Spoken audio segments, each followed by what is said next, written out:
안녕하세요. 시대에듀 사회통합 프로그램 종합평가 영주용 교화용 실전 모의고사 문제풀이 시간이 돌아왔습니다. 오늘은 1편 영역별 연습 문제 중에서 지난 시간에 이어서 기본 연습 문제 경제의 두 번째 시간입니다. 경제 부분의 11번부터 20번까지 문제를 함께 살펴보도록 하겠습니다. 11번 볼까요? 11번 시대별로 주요 수출 품목이 바르게 연결된 것은 1. 1960년대 철강 배 2. 1970년대 가발 신발 3. 1980년대 자동차 신소재 4. 2000년대 반도체 휴대폰 자, 시대별 주요 수출 품목, 외국으로 물건을 판매해요. 수출 품목이 바르게 연결된 것을 고르는 문제인데요. 여기 연대를 보시면요. 1960년대 하면 1960년부터 1969년까지 이제 10년 정도를 연대라고 생각하시면 되겠습니다. 그래서 1960년대에는 철강배, 아니죠. 1960년대에는 주로 뭘 수출했어요? 옷, 신발, 가방, 가발을 수출했습니다. 그래서 1960년대 하면 가발, 신발에다가 옷과 그리고 옷, 신발, 가방까지 해서 경공업 제품들을 많이 수출을 했습니다. 자, 1970년대 가발, 신발 틀렸죠. 1970년대에는 배, 기계, 철강 등을 수출했습니다. 그래서 1970년대는 철강, 배, 기계 같은 것을 수출을 많이 했고요. 자, 3번 1980년대 자동차 신소재 말했는데요. 신소재가 틀렸습니다. 1980년대에는 자동차 전기 전자제품을 수출했고요.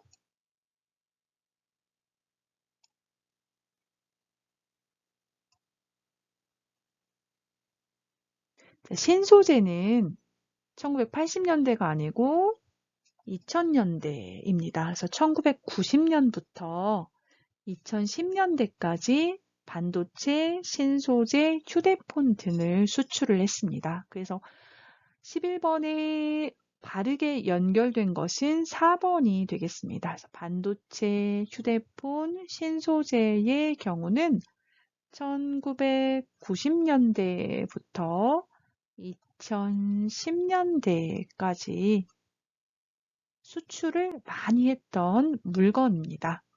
자, 11번의 답은 4번입니다. 12번으로 가보겠습니다.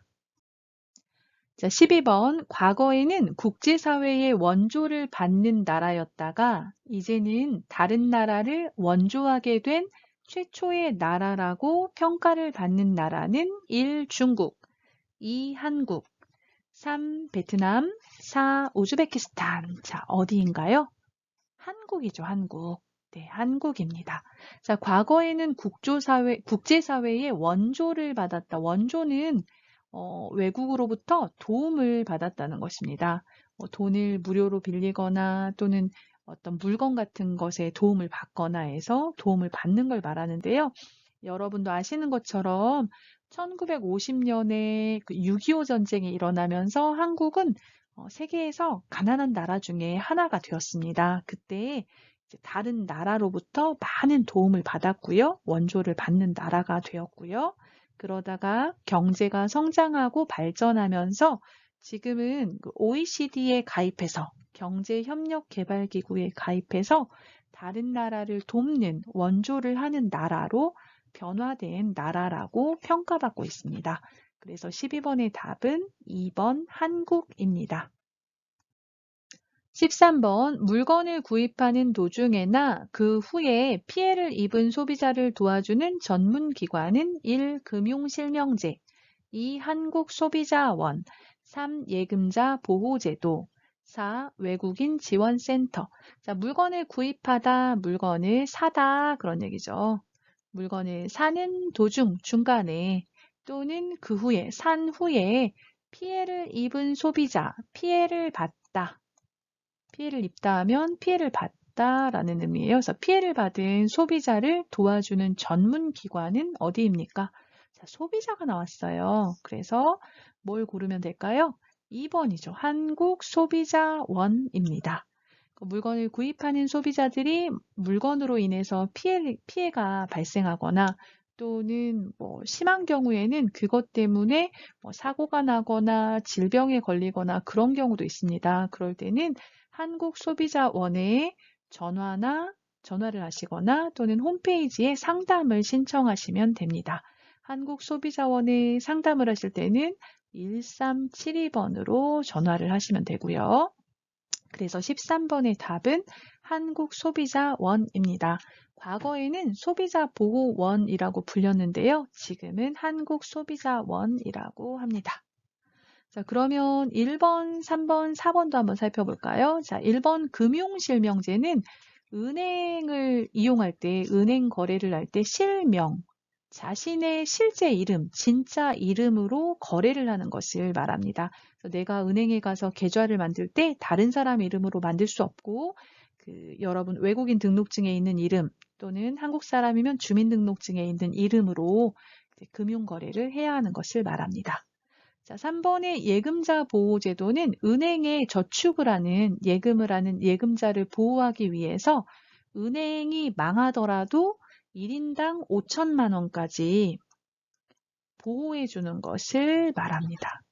1인당 5천만 원까지 보호해 주고요. 이 5천만 원에는 내가 저축을 한 원금에다가 그리고 그 원금에 대한 이자가 있다면 이자까지 포함된 금액을 말합니다.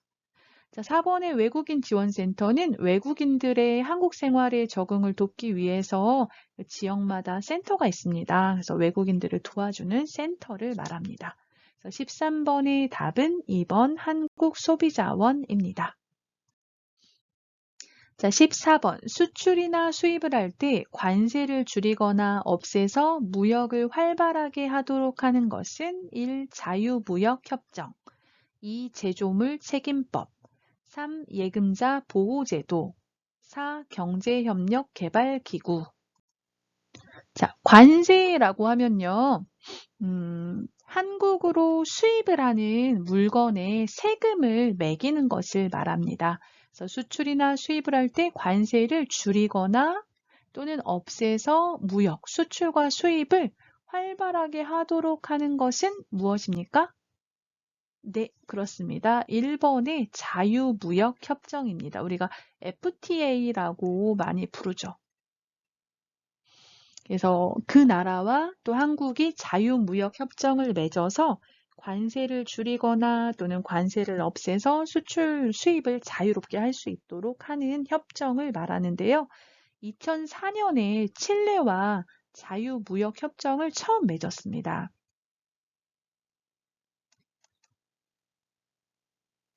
그리고 현재는 한 50개 이상의 국가와 자유무역협정을 체결해서 무역을 활발하게 하고 있는 상태입니다. 자, 이번에 제조물 책임법은요, 그 물건을 만든 회사에서 그 물건에 문제가 생겼을 때 그것을 책임지도록 하는 법을 말하고요. 이것도 소비자를 보호하기 위한 제도입니다. 자, 3번의 예금자 보호제도는 아까 13번에서 설명했죠. 1인당 5천만 원까지 은행에 저축한 예금을 보호해주는 것을 예금자 보호제도라고 하고요. 4번의 경제협력개발기구는 OECD라고 보통 부르는 단체입니다. OECD는 경제성장, 개발도상국을 원조, 도와주는 것, 그리고 통상 확대에 그러니까 수출과 수입을 많이 해요. 이런 무역을 확대하는 세 가지 주요 목적을 가지고 1961년에 만들어진 기구입니다. 국제기구인데요.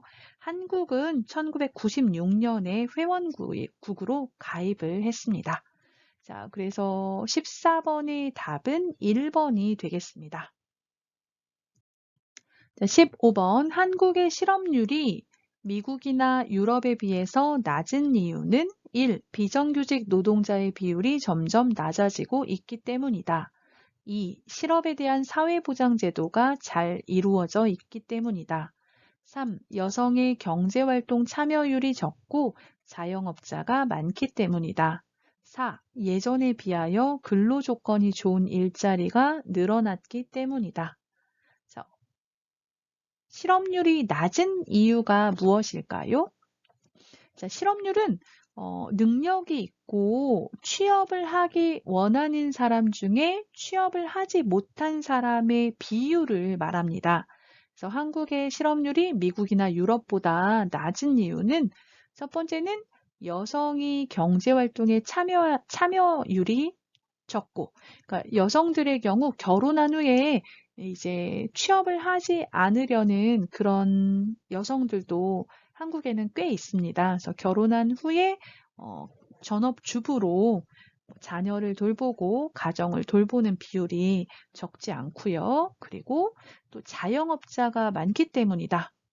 자영업자라고 하면요, 자기 가게를 열어서 운영하는 사람들을 말하죠. 그래서 한국에는 자영업자가 상당히 많습니다. 그래서 답은 여성의 경제활동 참여율이 낮고 자영업자가 많기 때문이다가 맞습니다. 자, 한국은 1번 보시면 비정규직 노동자의 비율이 점점 낮아지고 있다 그랬는데요. 그렇지 않습니다. 비정규직 노동자의 비율이 점점 높아지고 있고요. 그리고 2번 실업에 대한 사회보장제도가 잘 이루어져 있기 때문이다. 물론 현재도 사회보장제도가 이루어져 있습니다. 하지만 선진국에 비해서는 아직 부족한 상황이라고 볼 수 있겠습니다. 그리고 4번 예전에 비하여 근로조건이 좋은 일자리가 늘어났기 때문이다 말했는데요. 비정규직 노동자가 증가하면서 근로조건이 예전보다 상대적으로 안 좋아지는 상황들도 많이 발생하고 있습니다. 그래서 15번의 답은 여성의 경제활동 참여율이 낮고 자영업자가 많기 때문이다. 이것이 정답이 되겠습니다. 16번 취업을 준비하는 자세로 옳지 않은 것은 1. 전문성을 갖추기 위해 자격증을 취득한다. 2. 구직이나 구인 정보에 많은 관심을 가진다. 3. 구직 중 문제가 발생하면 출입국 외국인청과 상담한다. 4. 원하는 직업을 찾고 필요한 능력을 갖추기 위해 노력한다. 자, 옳지 않은 것을 고르라고 했습니다. 자, 1번부터 한번 살펴볼까요? 전문성을 갖추기 위해서 자격증을 취득한다. 좋죠? 자, 구직이나 구인 정보, 사람을 구하는 정보에 많은 관심을 가진다. 그쵸? 이런 정보를 찾아볼 필요가 있습니다. 자, 3번 구직 중 문제가 발생하면 직장을 구하는 중에 문제가 발생하면 출입국 외국인청과 상담한다. 이것이 틀렸죠. 여러분 일자리와 관련하여 문제가 생기면 고용노동부나 한국산업인력공단에 도움을 요청하시면 됩니다. 그래서 출입국 외국인청이 아니고요.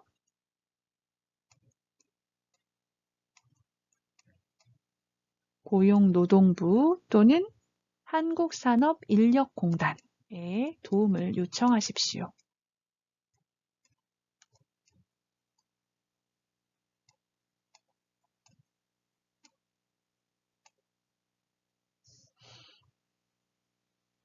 자, 4번. 원하는 직업을 찾고 필요한 능력을 갖추기 위해서 노력한다. 이거 옳은 자세죠. 그래서 옳지 않은 것은 3번이 되겠습니다. 17번. 대표적인 저축 상품에 대한 설명으로 옳지 않은 것은 1. 자유롭게 돈을 넣고 빼서 쓸 수 있는 것은 보통 예금이다. 2. 매달 일정 금액을 일정 기간 동안 적립하는 것은 정기적금이다. 3. 은행보다 안전하고 많은 이익을 얻을 수 있는 것은 보험예금이다. 4. 일정 기간 동안 돌려받지 않을 것을 약속하고 돈을 맡기는 것은 정기예금이다. 자, 옳지 않은 것은 몇 번이에요? 3번이 옳지 않습니다. 보험예금 그런 거 들어보셨나요, 여러분?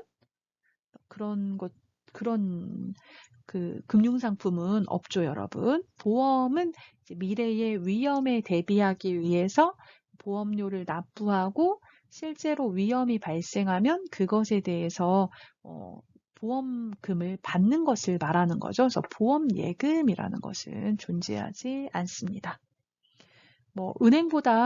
은행에 저축하는 것보다 더 많은 이익을 얻고 싶다면 주식이나 채권에 투자할 수는 있어요. 하지만 잘못 투자를 하면 손해를 볼 수도 있기 때문에 위험하기 때문에 여러분 조심하셔야 합니다. 자, 1번, 2번, 4번은 옳은 답이죠. 자유롭게 돈을 넣고 저축하고 예금을 하고 또 빼서 출금을 해서 쓸 수 있는 것은 보통 예금이다. 맞죠? 여러분이 보통 사용하는 통장이 보통 예금인 경우가 많습니다. 자, 2번 매달 일정 금액을 일정 기간 동안 적립하는 것은 정기적금이다. 한 달에 20만 원씩 20만 원, 20만 원, 20만 원, 20만 원 2년 동안 저축을 해요. 정기적금 맞죠? 자, 일정 기간 동안 돈을 돌려받지 않을 것을 약속하고 돈을 맡기는 것은 정기예금이다. 정기예금은 처음에 한 번 큰 금액을 맡기고 기간을 약속을 해요. 그래서 그 기간이 지난 후에 원금과 이자를 받는 것을 정기예금이라고 하죠. 그래서 17번에 옳지 않은 답은 3번이 되겠습니다. 18번 제도의 이름과 설명을 알맞게 연결하시오. 1. 리콜 제도 2. 의무 표시제 3. 제조물 책임법 A. 상품에 대한 책임을 제조업체가 진다. B. 생산자가 소비자에게 상품의 문제를 알려주고 수리 교환해준다. 3. 원산지 표시, 유통기한, 영양성분 표시 등 소비자의 안전에 중요한 표시를 반드시 하도록 한다. 자, 1번 리콜 제도부터 찾아보겠습니다. 자, 리콜 제도는 몇 번인가요? 네, B가 맞습니다. 자, 생산자, 물건을 만든 사람이니까 여러분 회사, 기업이라고 생각하시면 되겠습니다. 기업이 소비자에게 상품에 문제가 있을 때 상품의 문제를 알려주고요. 그리고 그 상품을 교환, 바꿔주거나 자, 고장이 날 가능성이 있어요. 그런 경우에는 수리, 고쳐주거나 교환, 바꿔주는 것을 리콜 제도라고 합니다. 자, 비의무 표시제는 의무는 꼭 해야 되는 것을 말하죠. 표시를 꼭 해야 된다. 그런 얘기잖아요. 그래서 답은 C가 되겠습니다. 자, 원산지 표시.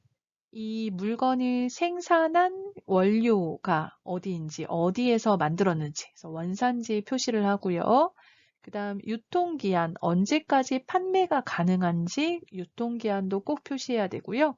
영양성분을 표시하도록 되어 있습니다. 그래서 이런 것 등을 소비자의 안전에 중요한 표시를 반드시 하도록 한다. 반드시 꼭 해야 돼요. 이게 뭐예요?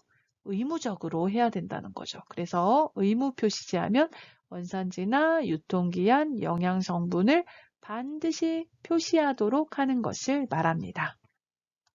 자, 그리고 세 번째 제조물 책임법은요. 상품에 문제가 생겼을 때 그 책임을 누가 지는 거예요? 제조업체에서 상품에 대한 책임을 지도록 하는 것을 제조물 책임법이라고 합니다. 그래서 여러분이 문제를 보시고 잘 모르겠다 그러면 이런 비슷한 단어가 있는지 한번 찾아보세요. 그러면 그 제도를 설명하면서 그 제도에 이제 이름이 들어와 있는 단어 같은 것이 겹치는 경우가 많이 있습니다. 그래서 그렇게 고르는 방법도 있습니다. A 같은 경우 상품에 대한 책임을 제조업체가 진다 하면 제조, 책임 이렇게 단어들이 같은 단어들이 나오게 되죠. 네, 그렇게 고르는 방법도 있습니다.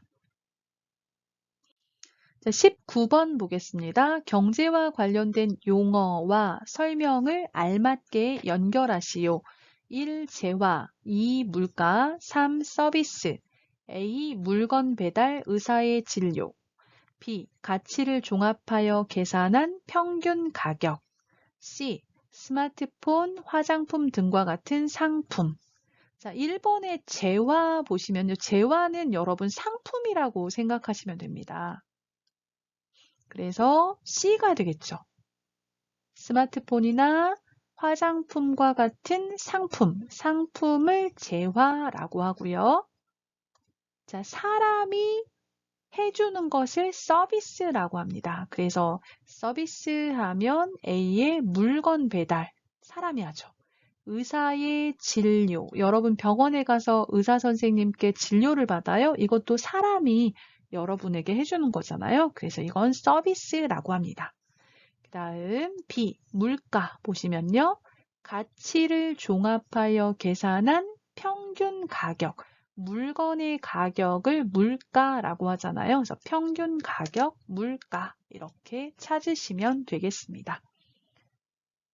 자, 20번 보겠습니다. 은행 계좌를 만들 때 본인이 은행을 직접 방문해서 자신의 이름으로만 금융거래를 해야만 하는 제도는, 자, 은행에 가서 거래를 할 때요, 계좌, 통장을 만들 때 본인이 직접 은행을 방문해야 되고 자신의 이름, 다른 사람의 이름은 안 됩니다.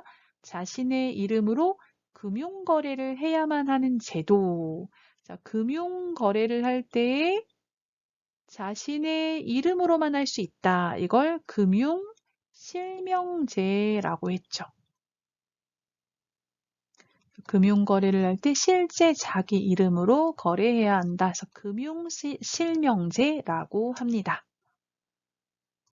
자, 오늘은 이제 경제 부분에서 11번부터 20번까지 문제를 풀어보았습니다. 자, 이 문제풀이가 여러분에게 도움이 되었다면 좋아요와 구독 눌러주시고 앞으로 계속되는 수업에서 여러분을 또 만났으면 좋겠습니다.